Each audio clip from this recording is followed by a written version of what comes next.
Olá, que bom ter você mais uma vez aqui em nosso programa Igreja Sinodal. E hoje nós vamos conversar sobre o desafio 31 da primeira Assembleia Eclesial da América Latina e Caribe, que propõe o seguinte: promover a integração latino-americana e favorecer o fortalecimento da democracia. E para nos ajudar nesta reflexão sobre o fortalecimento da democracia, nós recebemos o sociólogo Pedro Ribeiro de Oliveira, que é membro da Coordenação Nacional do Movimento Fé e Política. Pedro, uma alegria tê-lo aqui no programa Igreja Sinodal. Muito bem-vindo. Olá, Marcos. Saúdo você, saúdo as pessoas que estão nos ouvindo e nos vendo. E é uma alegria estar aqui com vocês nesse grande projeto de termos uma igreja realmente sinodal. É um gosto poder participar dessa caminhada. E é importante, Pedro, você acenar nessa expectativa e perspectiva de termos uma igreja sinodal e que não descuida dos caminhos políticos e democráticos do nosso continente, né? Para a gente começar a nossa prosa, olhando de maneira geral para a América Latina, qual o cenário político que nós temos hoje?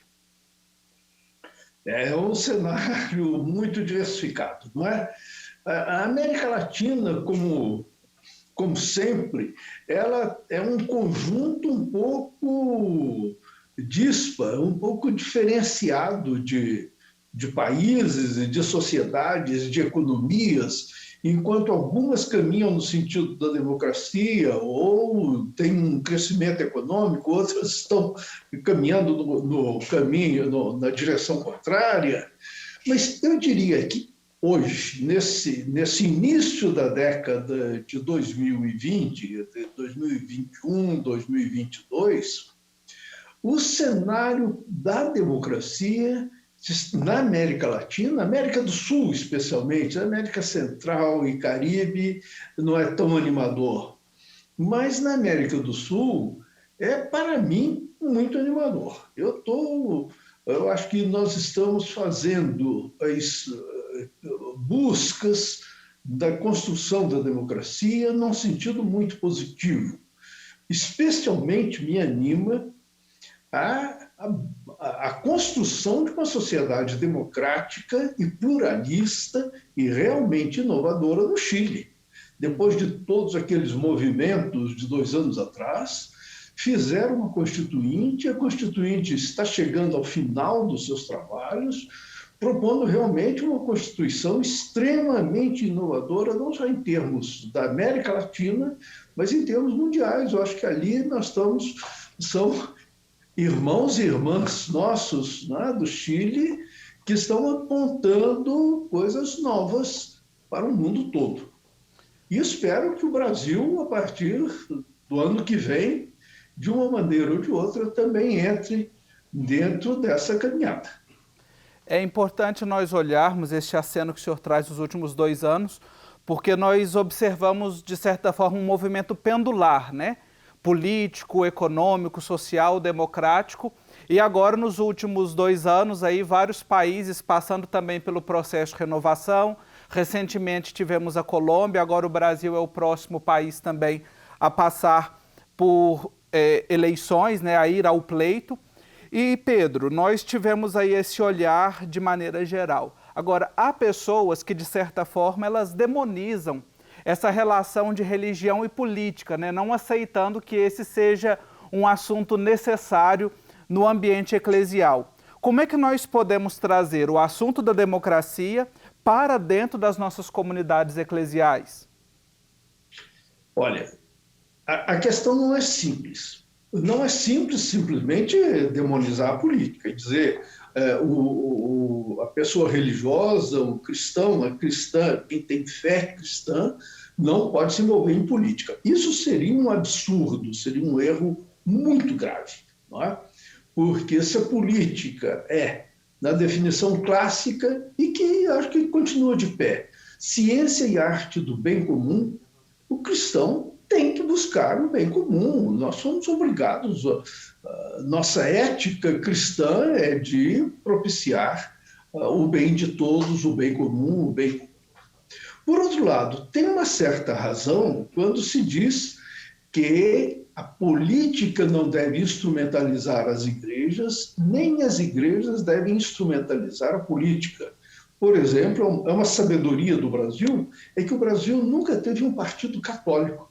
Nossos bispos tiveram essa sabedoria. Teve aí o Partido Democrata Cristão, mas a Igreja Católica no Brasil sempre soube dizer, olha, nós podemos ter diferentes ideologias, diferentes formas de pensamento político que se expressam em diferentes partidos. Claro, dentro de certos parâmetros. Um cristão não pode ser a favor de um partido, por exemplo, que defenda o racismo ou que defenda a extinção de povos indígenas. Isso está fora. Aí é opção pela morte, não vale. Não é? Agora, dentro dessa margem de escolhas e que estão éticas, em que nós temos diferentes meios políticos para alcançar o mesmo fim, que é a construção do bem comum, e aí são opções diferentes que se expressam em partidos diferentes. Então, a igreja não pode se comportar como um partido em que a igreja tenha um candidato ou uma candidata, ou mais que isso, em que a igreja diz que todos os cristãos têm que aceitar tal linha política. Então, essa é uma sabedoria da Igreja Católica do Brasil e em outros países também. Eu acho que também em outros países latino-americanos, as igrejas viram que a experiência da chamada democracia cristã não deu certo. O Partido Democrata Cristão acabava ficando nem tão democrata e nem tão cristão, mas viravam um país, digamos, uma social-democracia, que em si não é ruim em si, não é anticristã, mas estava usando o nome do cristianismo para dar cobertura política a uma linha, a uma cobertura religiosa, a uma linha que não é uma linha propriamente cristã, no sentido de que todos nós que somos crentes, seguidores de Jesus de Nazaré, da sua doutrina, membros da Igreja Católica, precisamos aceitar. Então, nesse sentido, a gente tem que dizer, a fé e política têm que estar juntas. A fé tem que iluminar a política. E a política, como ensina muito bem o Papa Francisco, é a forma mais nobre, mais sublime e mais eficaz, eu diria, da caridade. Quer dizer, evita que a caridade seja reduzida a relações individuais e nós temos uma caridade que se universaliza, porque por meio da política nós conseguimos fazer que o Estado favoreça a todos, favoreça todas as pessoas, principalmente as mais desvalidas.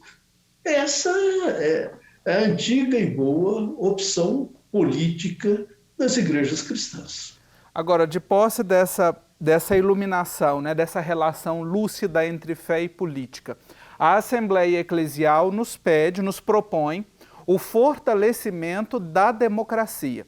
De que modo a igreja no nosso continente latino-americano e caribenho pode colaborar para que esse fortalecimento aconteça de fato, Pedro? Primeiro, essa foi uma das boas decisões dessa Assembleia em que eu tive a alegria de participar, não é?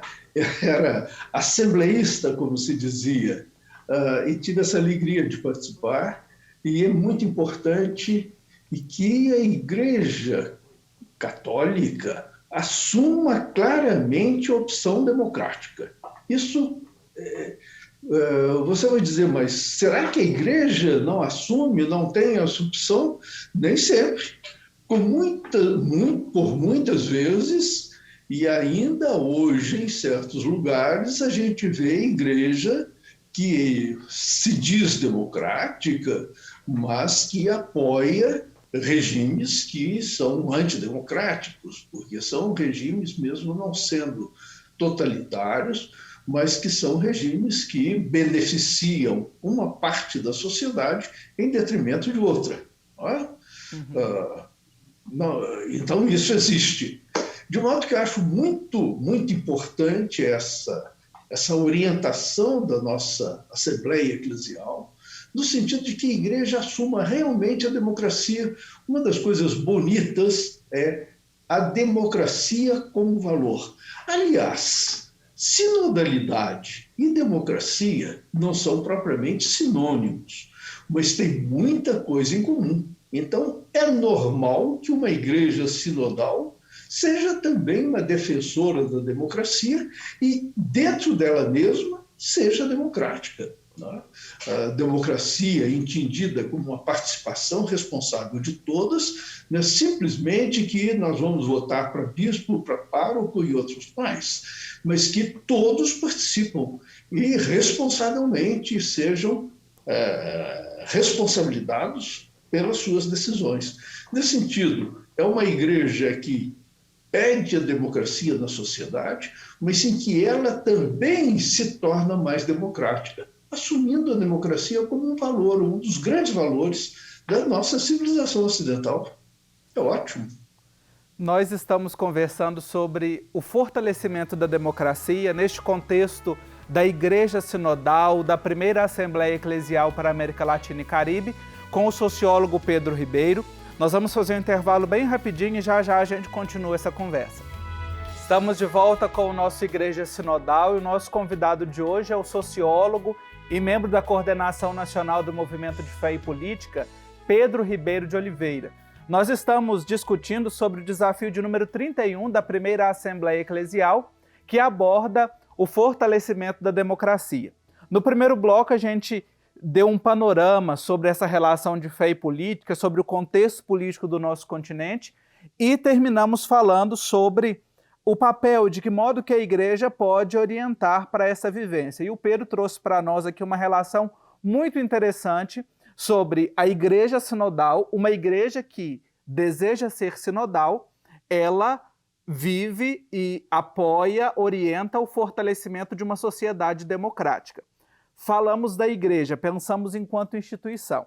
Agora, Pedro, como é que a gente pode conversar com quem está nos acompanhando, né, o cristão, a cristã? Como é que o cristão envolvido na política dentro de uma igreja sinodal? Qual o papel do cristão dentro de uma igreja sinodal? Ô Marcos, você fala de um cristão envolvido com política. Todos nós, cristãos, não cristãos, nos envolvemos com a política, não é? De uma maneira boa, consciente, de uma maneira inconsciente, mas todos nós envolvemos, porque a gente lembra, política é sempre um caminho de duas mãos. Por um lado, nós pagamos impostos, ou seja, nós sustentamos o Estado. E, por outro lado, nós decidimos o destino que o Estado deve dar a esses impostos. Quer dizer, quem diz que não participa da política só não participa da segunda parte, de ajudar a tomar decisão sobre os recursos públicos onde devem ser empregados. Porque da primeira parte, que é pagar imposto, disso ninguém escapa, exceto os grandes sonegadores. Aí escapam, mas é de uma maneira ilícita.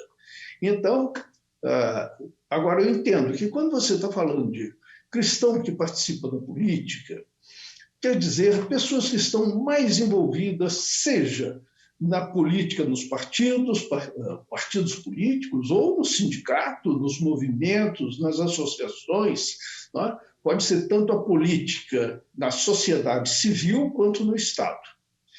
E somos muitos que temos esse envolvimento, e eu acho que o nosso papel seria principalmente de destacar a nossa espiritualidade política. E aqui eu vou falar de espiritualidade. A gente, em geral, pensa em espiritualidade apenas aquilo que nos leva para pensar as coisas eternas. Não, a espiritualidade é alimentar o nosso espírito. E nós temos esse espírito de luta, esse espírito de participativo, como alimentar esse espírito, alimentando com a palavra de Deus, com o ensinamento da igreja, com as orações de todos os outros. Assim como nós temos uma espiritualidade familiar, assim como nós temos uma espiritualidade ecológica, assim como nós temos uma espiritualidade de cuidado, né? Cuidado, né? Pessoa, nossa grande Madre Teresa de Calcutá, é a espiritualidade do cuidado, é uma espiritualidade terrenal, não é só voltada para outra vida, mas aqui, cuidar daquelas pessoas que estão doentes.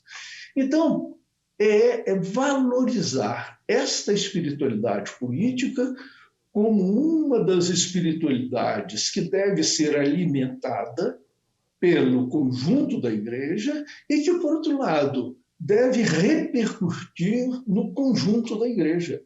Então, acho que nós temos um papel importante, que é dar a dimensão ética e espiritual dessa nossa luta política. Nossa luta política não é uma luta simplesmente materialista. Não, nós temos que fazer isso como uma presença de Deus na sociedade por meio da gente, através das nossas pessoas. Jesus ressuscitado, né, continua agindo. Nós somos parte da Igreja de Cristo.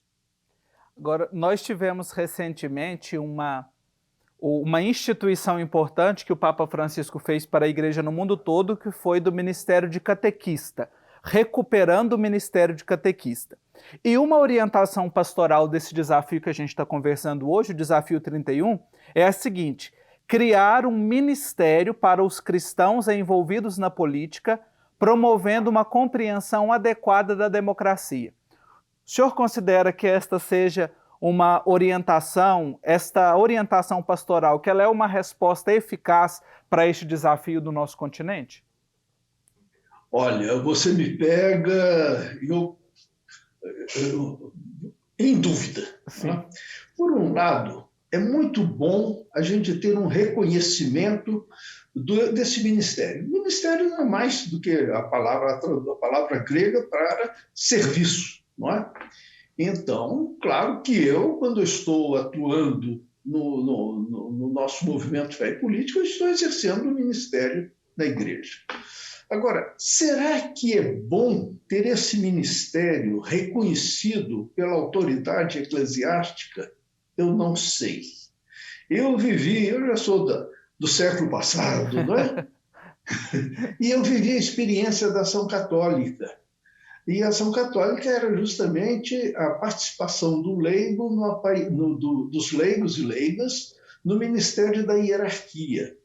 E então, a ação católica tinha um mandato. Eu era estudante, ou seja, eu me sentia, eu sou o representante da igreja no meio estudantil, ou eu sou o representante da igreja no mundo universitário. Será que isso é bom? Ser oficializado, ser consagrado como uma forma de um ministério? Eu acho que não. Quando o Papa institui o Ministério da Catequese, da catequista ou do catequista, mas é um ministério interno dentro da igreja. Ou seja, é como o diaconato, o presbiterato ou o episcopado, que são um serviço para dentro da igreja. Agora, nossa atividade de serviço política na sociedade é para fora da igreja. Eu não gosto dessa ideia de ministério. Eu posso garantir, ainda que quisessem me ordenar ministro da política, eu agradeceria muito, mas não aceitaria essa ordenação, não. Eu prefiro continuar entendendo minha participação política como uma decorrência do meu batismo, da minha adesão ao Evangelho, da minha adesão ao ensino social da igreja, e que é, portanto, minha obrigação. Eu apenas me dedico a isso, assim como pai de família, me dedico à minha família e me sinto aí cristão, e não precisa de ter um ministério especial, não. É isso, a gente conversou sobre o desafio 31 da nossa primeira Assembleia Eclesial da América Latina e Caribe, sobre o fortalecimento da democracia, um pouco sobre esse cenário político, relação entre fé e política, com o sociólogo Pedro Ribeiro de Oliveira, a quem eu agradeço a participação e contribuição nesta reflexão. Obrigado, Pedro. Um abraço para o senhor. Abraço para você também, Marcos, e a todos nós, e a todos vocês que nos acompanharam nesse diálogo. Obrigado. E na perspectiva desta Igreja Sinodal, nós queremos registrar um evento que aconteceu em Belo Horizonte entre os dias 26 e 28 de agosto. Foi a 4ª Assembleia Nacional da Pastoral do Povo de Rua. A nossa equipe esteve por lá e nós vamos conferir agora. Belo Horizonte recebeu no último fim de semana a 4ª Assembleia Nacional da Pastoral do Povo de Rua, organismo que é vinculado à CNBB. Com o tema Entre Ruas e Praças, Juntos por Justiça, Pão e Moradia, o encontro reuniu mais de 80 agentes pastorais, além de convidados como bispos, padres, religiosos e religiosas, bem como representantes da população em situação de rua na Casa Santíssima Trindade, no bairro Vila Paris, na capital mineira. O evento contou com uma celebração que apresentou a história da Pastoral de Rua de Belo Horizonte e trouxe também debates sobre a conjuntura política e eclesial da população em situação de rua. Isso aí, que maravilha a gente acompanhar este evento. E para encerrar o nosso programa, nós recordamos uma fala do Papa Francisco aos juízes argentinos em 2021. Nunca perca de vista o fato de que não há democracia com a fome, não há desenvolvimento com a pobreza e muito menos justiça com a desigualdade. Um abraço forte a você e até o nosso próximo encontro.